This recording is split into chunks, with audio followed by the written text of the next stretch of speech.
बेगम, बेगम सुना तुमने? इसे अपना नाम याद आ गया है। इसकी याददाश्त लौट आई। बिस्मिल्लाहिर्रहमानिर्रहीम। अस्सलामु अलैकुम नाजरीन, मैं हूं लाहौर की फिल्मी दुनिया से नाशाद बलोच और आप देख रहे हैं NBTV। अगर आप हमारे चैनल पर नए हैं तो बराए करम चैनल को सब्सक्राइब करें और साथ मौजूद बेल आइकॉन को भी दबाएं ताकि पाकिस्तानी फिल्मी दुनिया के सुनहरे दौर से जुड़ी हमारी हर नई वीडियो सबसे पहले आप तक पहुंच सके। नाजरीन, NBTV का मकसद सिर्फ मालूमात फराहम करना नहीं बल्कि पाकिस्तानी फिल्म इंडस्ट्री के इन अजीम फनकारों की असल, मुस्तनद और सच्ची तारीख नई नस्ल तक एक बावकार, खूबसूरत और हकीकत पसंदाना अंदाज में पहुंचाना है जिन्होंने अपने फन से इस सनत की बुनियाद रखी। आज की इस वीडियो में हम बात करेंगे पाकिस्तान फिल्म इंडस्ट्री के एक ऐसे सीनियर अदाकार की जिन्होंने फिल्मी दुनिया के इब्तिदाई दौर से लेकर सुनहरी दौर तक अपनी अदाकारी के नकूश छोड़े। पाकिस्तान फिल्म इंडस्ट्री में ऐसे बहुत से अदाकार आए जिन्होंने अपनी अदाकारी से फिल्मों को चार चांद लगा दिए, लेकिन कुछ फनकार ऐसे थे जिनकी सिर्फ आवाज या शख्सियत ही स्क्रीन पर रोब डालने के लिए काफी थी। इन्हीं में से एक कदावर और बारूद शख्सियत के मालिक अदाकार रेहान थे। वो एक पढ़े लिखे घराने से ताल्लुक रखते थे और इनकी शख्सियत में मौजूद संजीदगी उन्हें दीगर हमअसर अदाकारों से मुमताज करती थी। आज की इस वीडियो में हम रेहान साहब की जिंदगी के उन गोशों को तलाश करेंगे जिनसे बहुत से लोग नावाकिफ हैं। रेहान भारत के शहर अमृतसर में 1924 में पैदा हुए। इनका ताल्लुक एक मुअज्जिज और पढ़े लिखे खानदान से था। उनके वालिद एक गवर्नमेंट ऑफिसर थे। यही वजह थी कि रेहान की तरबियत में नज़्म ज़ब्त और शाइस्तगी नुमाया थी। बचपन से ही उन्हें फनून लतीफा और खास तौर पर फिल्मों से लगाव था, जिसकी वजह से उन्होंने तालीम के साथ साथ अदाकारी के ख्वाब देखना शुरू कर दिए। नाजरीन, रेहान का असल नाम मीर मोहम्मद इकबाल था और वो बर्रे सगीर के उन अदाकारों में शुमार होते हैं जिन्होंने क़याम पाकिस्तान से पहले ही फिल्मी दुनिया में कदम रख दिया था। बहुत कम लोग जानते हैं कि रेहान ने अपने फनी सफर का आगाज क़याम पाकिस्तान से कबल मुत्तहिदा हिंदुस्तान में कर दिया था। भारत में उनकी पहली फिल्म ऐलान थी जो 1947 में रिलीज हुई। इसके अलावा दीगर दो फिल्मों रूपरेखा और अनोखी अदा में भी काम किया। इस फिल्म में उनके काम को सराहा गया, लेकिन तकसीम हिंद के हंगामों ने उनके कदम पाकिस्तान की तरफ मोड़ दिए। पाकिस्तान हिजरत करने के बाद रेहान कराची और फिर लाहौर मुंतकिल हो गए। यहां उन्होंने एक बार फिर नए सिरे से अपनी पहचान बनाना शुरू की। पाकिस्तान में उनकी पहली फिल्म नवेली थी जो 1952 में रिलीज हुई।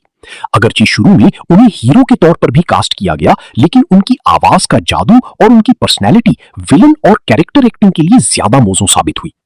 रेहान की अदाकारी में एक खास संजीदगी, हकीकत और किरदार में ढल जाने की सलाहियत थी जो उन्हें दूसरे अदाकारों से मुनफरिद बनाती थी। का बाप मैं हूं, वो शादी कहां करेगी और कहां नहीं, ये फैसला करना मेरा काम है। आजकल की औलाद अपने मां बाप को समझती। पाकिस्तान हिजरत करने के बाद रेहान कराची और फिर लाहौर मुंतकिल हो गए। यहां उन्होंने एक बार फिर नई सिरे से अपनी पहचान बनाना शुरू की। रेहान ने अपनी तवील करियर में उर्दू और पंजाबी दोनों जबानों की फिल्मों में लाजवाल किरदार अदा किए।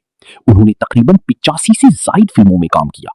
इनकी फिल्मों में दीवार, भरोसा, मुस्कुराहट, आजकल, क्लर्क, वतन, अलादीन का बेटा, साहिल, अजब खान, फरिश्ता, हाबू, गुलफाम, शिकवा, झलक, दीवाना, बागी सिपाही, तमाशा, जिंदा लाश, अदालत, एक ही रास्ता, ताजमहल, नाजू, शबिस्तान, मुजरिम कौन, ये रास्ते हैं प्यार के, बाजी, इंसान और आदमी, मेरी धरती मेरा प्यार, डेरा सजनादा, यादें, इंसाफ और कानून, गरनाता, सखी लुटेरा, अफसाना जिंदगी का, हीरा मोती, उच्चा शिमला जटदा, बाजी चितलई, राजू, जरक खान, कहंदे ने नैना, धरती शेरां दी, दिल लगी, जवाब दो, बाबल सदके तेरे, सुहाग मेरा लहू तेरा, सोना डाकू, मेरा नाम है मोहब्बत,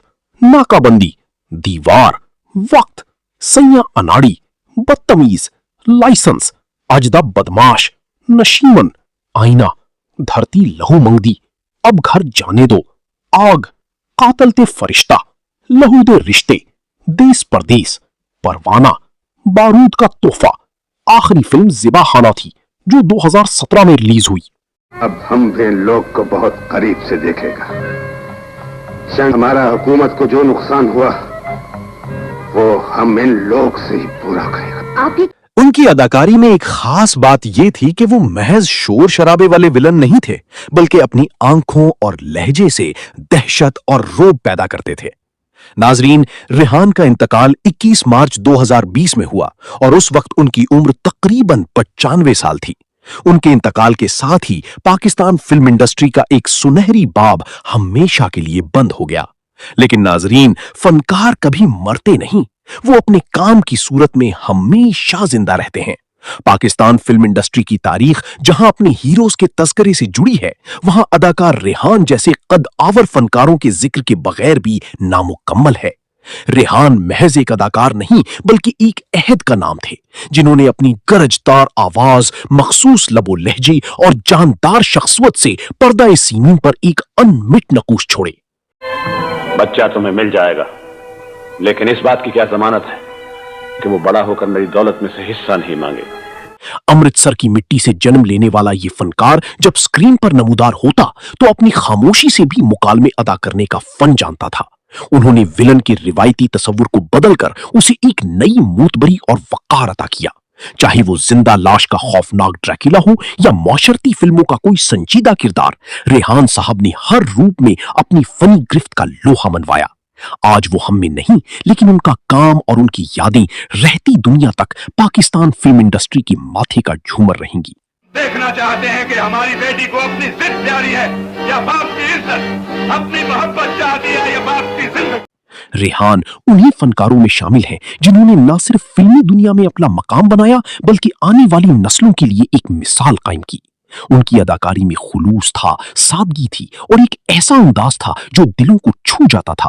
وہ صرف ایک اداکار نہیں تھے بلکہ ایک ایسا ادارہ تھی جنہوں نے پاکستان فلم انڈسٹری کی بنیادوں کو مضبوط بنانے میں اہم کردار ادا کیا.